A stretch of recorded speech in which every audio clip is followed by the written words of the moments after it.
मराठा आरक्षणाचे नेते मनोज जरांगे पाटील पुन्हा आक्रमक होऊ लागलेत.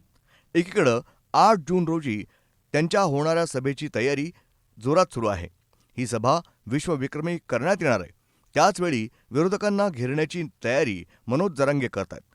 आता ओबीसी नेते आणि मंत्री छगन भुजबळ यांच्यावर मनोज जरांगे पाटील यांनी घणाघाती हल्ला केला.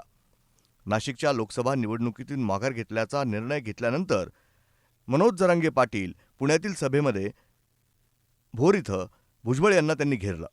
मनोज जरांगे म्हणाले, लय फडफड करत होता, स्वतःलाच मोठा समजत होता.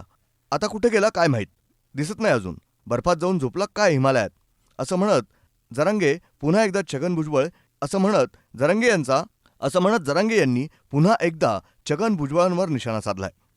पुण्याच्या भोरमध्ये एका कार्यक्रमाच्या ठिकाणी भाषण करत असताना मनोज जरांगे यांच्या पायाजवळ अचानक सापसुरळी आली.